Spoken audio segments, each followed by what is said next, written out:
Hola, ¿qué tal? Continuemos con esta emisión del módulo de Ciencias Histórico-Sociales.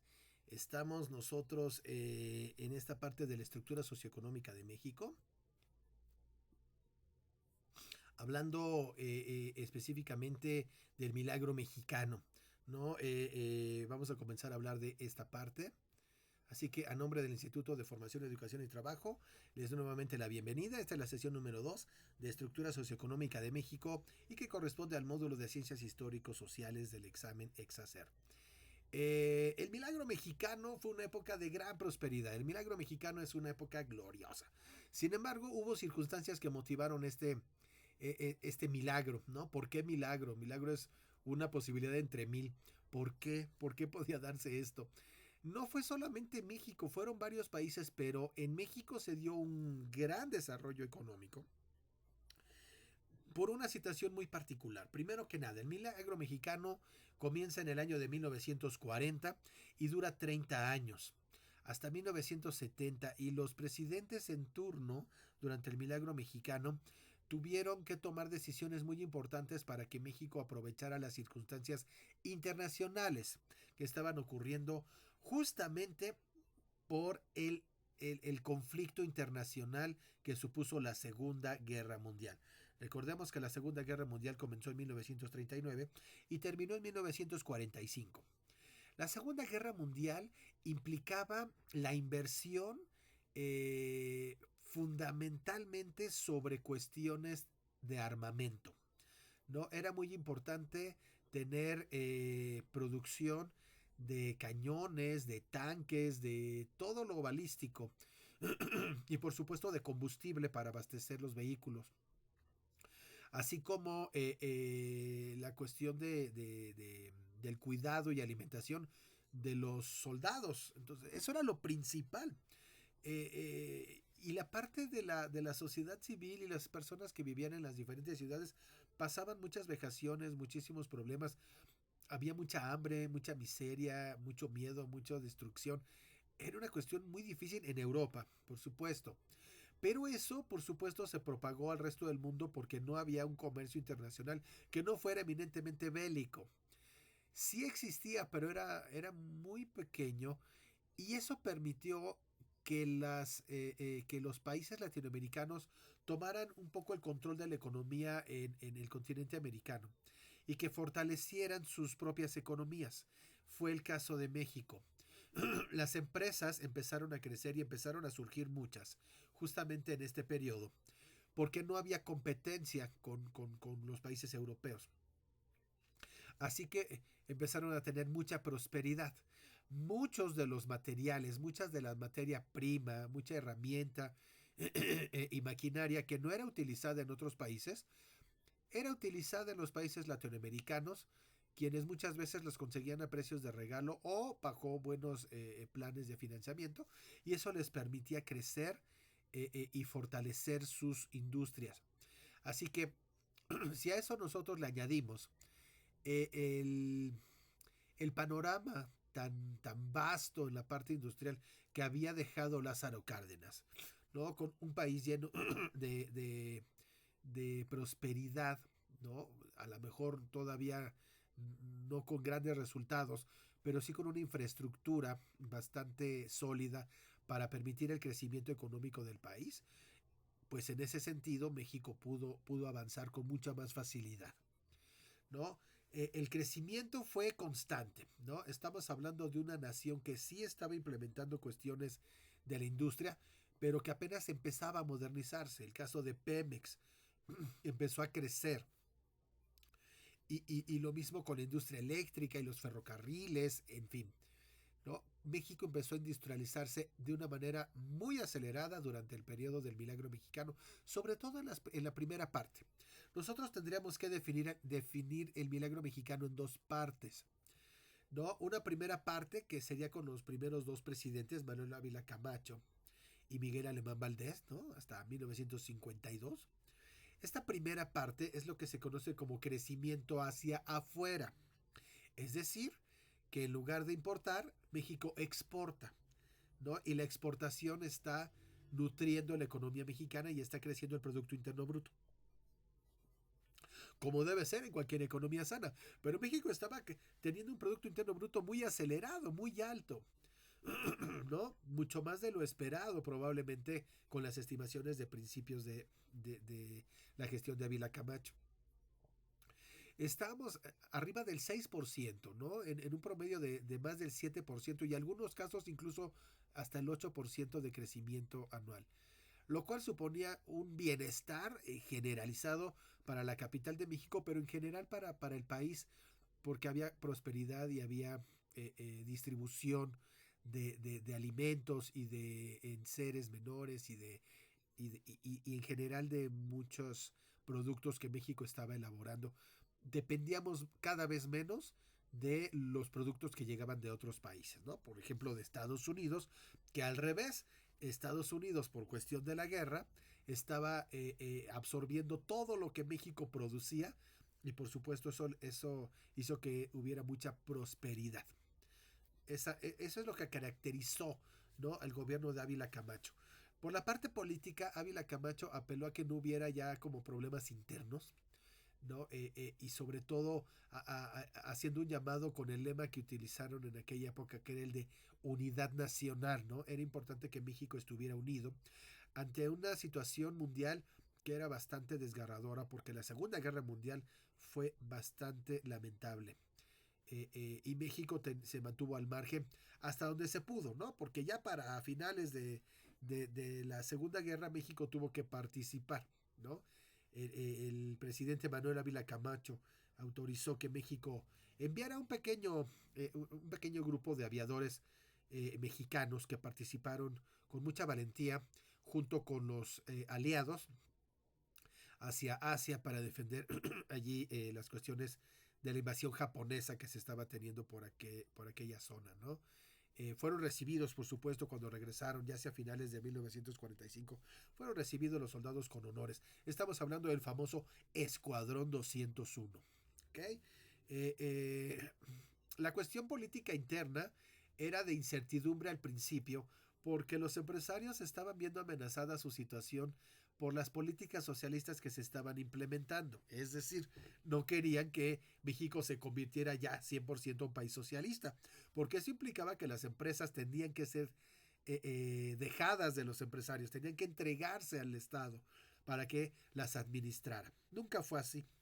Pero ante esta posibilidad, muchos empresarios dejaron de apoyar al partido eh, de la Revolución Mexicana, que era el Partido de Estado, y se inclinaron por la creación de un nuevo partido político que durante este sexenio tuvo su registro. Estamos hablando del Partido Acción Nacional, ¿no? Un partido originado por empresarios. Y al mismo tiempo, el propio Partido de la Revolución Mexicana empezó a cambiar también algunas de su estructura interna, de sus militantes, de sus ideales, y cambió de nombre para llamarse ahora Partido Revolucionario Institucional.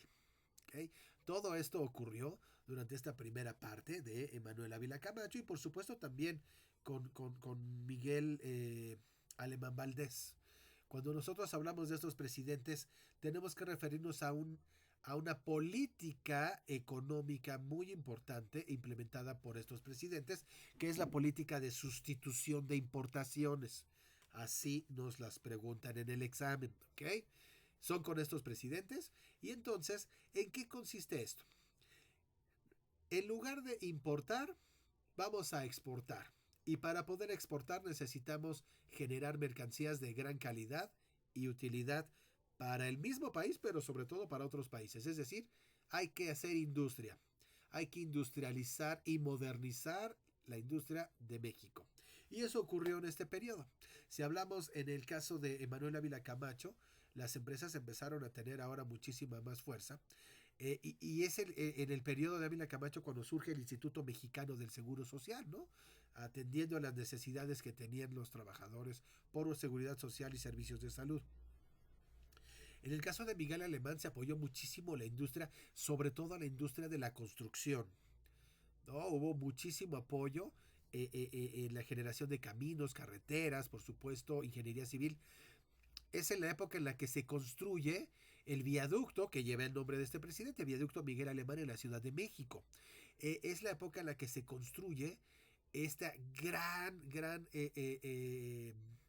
obra de ingeniería, que es la de Ciudad Universitaria, ¿no? La Universidad Nacional Autónoma de México tiene ahora una gran extensión de tierra en donde se construye este complejo universitario de grandes dimensiones, reconocido a nivel internacional. Ciudad Universitaria es construido. ¿Ok? Eh, por supuesto, se apoya 100% a la manufactura nacional, se contribuye a las exportaciones y a fortalecer el mercado, y para esto pues se sirven de la ausencia de competencia por culpa de la Segunda Guerra, ¿no? El problema fue que cuando terminó la Segunda Guerra Mundial se dejó de exportar como antes, porque ahora ya había competencia, ¿no? Regresaron los que antes tenían sus negocios, ya no hay guerra y entonces fue mucho más difícil. Aún así México continuó creciendo, continuó el milagro mexicano. Nada más que esta segunda parte, ¿no? Que más o menos es ahí por 1952 o 1956, ya ahí como que los autores varían un poquito. Lo importante es que es con el siguiente presidente, que es Adolfo Ruiz Cortines. Y es Adolfo Ruiz Cortines y el que siguió, ¿no? Adolfo López Mateos, y todavía después hasta 1970. Cuando tenemos ahora un giro, ya no podemos seguir exportando, pero seguimos produciendo. Entonces ahora toca que el mismo país, que los mismos mexicanos consuman lo que está produciendo la industria mexicana. A esto se le llama crecimiento hacia adentro. Por lo tanto, continuó el bienestar y se tuvieron que hacer algunos ajustes en algún momento. Sí hubo una devaluación. El dólar, ¿no? Que valía aproximadamente 8 pesos con 65 centavos, tuvo que devaluarse la moneda para que ahora un dólar valiera 12 pesos con 50 centavos. Pero fue la única. Fuera de eso, se mantuvo el control de precios, se mantuvo el desarrollo industrial y un bienestar generalizado. El milagro mexicano continuaba.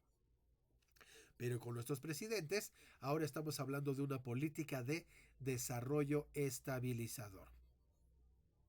Entre otras de las características, hablamos de el dinamismo del sector industrial. Por supuesto, las industrias continuaron creciendo, diversificándose, se generaban empresas pequeñas y medianas, había estabilidad de precios, se atendían los problemas productivos y financieros internos que de pronto sí empezaron a aparecer, y ya hacia 1960 y luego 70 sí ya hubo conflictos más graves que derivaron en huelgas, en movimientos obreros, en inconformidades generalizadas que tenían que ser atendidas por el Estado o reprimidas. Poco a poco empezó a cambiar esto y el Estado se volvió represor.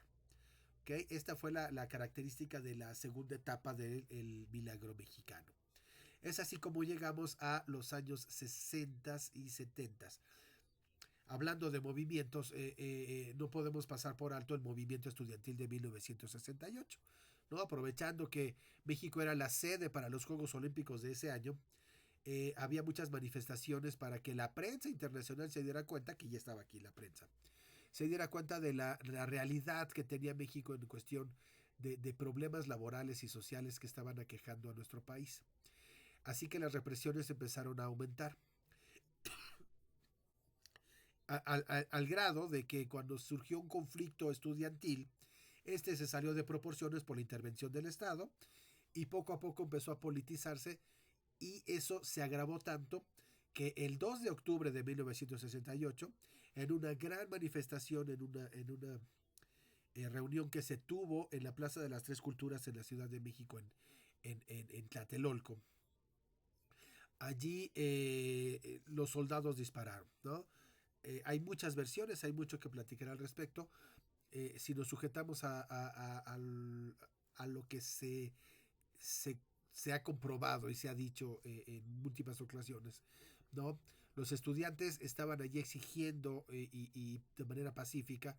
Sin embargo, no eran los únicos que estaban allí. Había gente de muchos otros lugares exigiendo muchas demandas, ¿no? Sindicatos y movimientos obreros, etcétera. Y eso caldeó los ánimos para que el Estado empezara a estar muy nervioso, ¿no? Y se hizo la matanza. Dispararon de las partes altas de estos edificios multifamiliares altísimos y después pues tuvieron que matar a todos los testigos que pudieron encontrar. Fue una masacre terrible, la cual negó el Estado durante algún tiempo, ¿no? A primera hora dijeron que no habían hecho nada, cuando había muerto muchísima gente, ¿no? Durante la noche llegaron a llevarse los cadáveres, se los llevaron en camiones de volteo, llegaron el personal de limpieza, barrieron, limpiaron como si allí no hubiera pasado nada. La noche de Tlatelolco, que es un libro de Elena Poniatowska que resume un poco con fotografías y con periodismo lo que sucedió en esa ocasión. Eh, tras esa matanza, la confianza que tenía el pueblo en el gobierno era cada vez menor. Y aún así se llevaron a cabo los Juegos Olímpicos, se inauguraron cosas como el sistema de transporte colectivo Metro, ¿no? Uno de los sistemas de transporte más modernos del mundo en aquella época. Y México tenía allí esa inversión importante, ¿no? Se termina el milagro mexicano en 1970 y quien había sido secretario de Gobernación era Luis Echeverría Álvarez, y él había dado la orden para la matanza de Tlatelolco. Bueno, pues él es el que quedó como presidente, ¿no? Él es el que finalmente quedó enseguida como presidente de la República. Y durante su gestión hubo muchísimos problemas, ¿no? Ya no pudo haber crecimiento, ya el milagro mexicano ya no existía. México, como muchos otros países latinoamericanos, tenía que velar por sus propios intereses ante una realidad que se veía venir. México tenía que mantener una competencia económica, ¿no? Con sus propios productos contra los que tenían otros países del mundo. Pero México no tenía la misma calidad, no tenía la misma fuerza industrial. Porque durante el desarrollo estabilizador, como los mexicanos compraban lo que las industrias mexicanas fabricaban, no había competencia internacional. Es decir, se conformaban y no eran innovadores, no crecían, no mejoraban. Cuando fue necesario hacerlo para poder vender afuera, eran empresas que no tenían la talla de las de empresas extranjeras. Eso generó desequilibrio tanto en la cuestión social como en la económica, y ese era el objetivo que tenía que recuperar Echeverría. No tenía la confianza del pueblo mexicano. De hecho, hubo más manifestaciones, hubo una segunda represión, no tan multitudinaria, pero sí importante, contra los estudiantes otra vez en 1971, ¿no? Con el grupo Halcones, el llamado Halconazo. Eh, aquí la cuestión con Echeverría fue que intentó incentivar la industria mexicana y apoyarla, era muy difícil. Pero como no funcionó, tuvo que recurrir siempre a préstamos internacionales. La deuda externa crecía y crecía. El Fondo Monetario Internacional nos puso un alto, ya no nos podía prestar más. La idea era apoyar a los empresarios, a los pequeños, a los medianos, incluso a los grandes. Evitar que las empresas públicas, las empresas del Estado, estuvieran recibiendo ya tantos subsidios. ¿No? El Estado invertía lo de los impuestos de todos para que las empresas públicas pudieran fortalecerse. Ya no era posible. Así que por lo que se apostó fue porque el Estado participara en las empresas privadas, ¿no? Aportando, ¿no? Comprando acciones. Y surgen las famosas empresas paraestatales, que ya había, surgieron otras y se fortaleció este sector. Las empresas paraestatales es donde el Estado tiene una participación tanto en cuestión económica como gerencial. Entonces, la idea era que hubiera ganancias para todos con este apoyo del gobierno, pero no fue así. Y al contrario, lo que se compartían eran las pérdidas y las malas decisiones. Un desastre la política económica. Todo esto al final tuvo una luz al final del túnel cuando se descubrió que había unos yacimientos importantes de petróleo en el sureste mexicano. Y con eso México se planteó la idea de empezar a competir a nivel internacional con el petróleo de una manera mucho más fortalecida. Eso le tocó al siguiente presidente, que fue José López Portillo. Y eso lo veremos en una emisión posterior.